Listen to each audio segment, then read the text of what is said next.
L'une des constantes qui interpelle le plus dans nos villes est l'état de nos marchés. Des lieux où l'on vend ce que nous mangeons, nos mets, nos produits frais, nos légumes, se disputent les espaces dans les marchés avec les immondices. Les marchés chez nous sont, c'est certain, les lieux les plus insalubres. Nos mamans, nos sœurs slaloment au milieu des immondices pour acheter ce que nous devons manger. Les vendeurs se font une place, un petit étal au milieu des immondices. Personne pour nettoyer convenablement.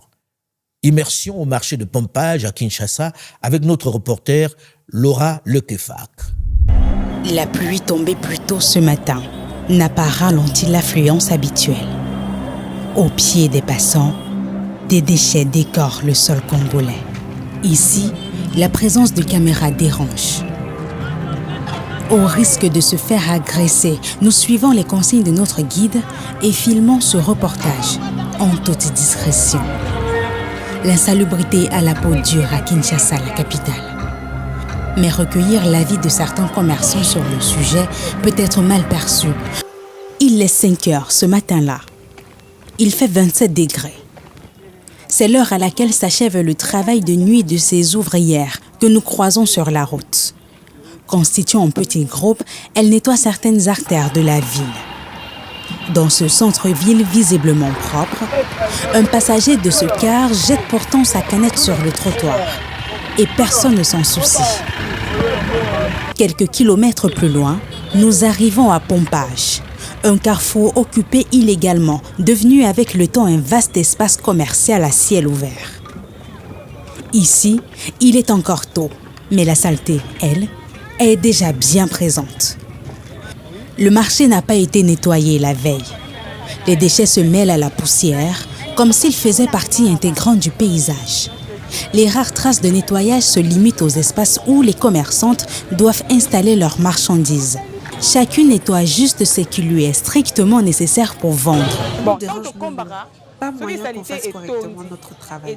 Si tu pars vers eux te plaindre de la poubelle, ça devient toute une histoire. On est obligé de les attendre quand ils voudront nettoyer uniforme. C'est comme ça que ça se passe. Ça dérange la santé, mais on ne peut pas faire autrement. Ça dérange notre santé parce que nous consommons ce que nous voulons. Ça nous dérange beaucoup. Nous sommes pas humains. Comment serons-nous pas fatigués de ça? Nous sommes humains. Bien sûr que ça nous fatigue. À Pompage comme ailleurs, l'insalubrité n'est pas un accident. Elle s'explique par plusieurs facteurs. Nous sommes devenus presque inciviques en tout.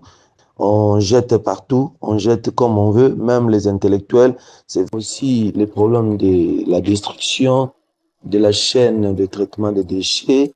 Il y a eu un temps où les déchets pouvaient quitter les ménages, aller vers une station de transit pour traitement et à vue d'être enchaînés dans la décharge finale. Et vous savez que la ville de Kinshasa a été conçue pour recueillir moins de 1 million d'habitants.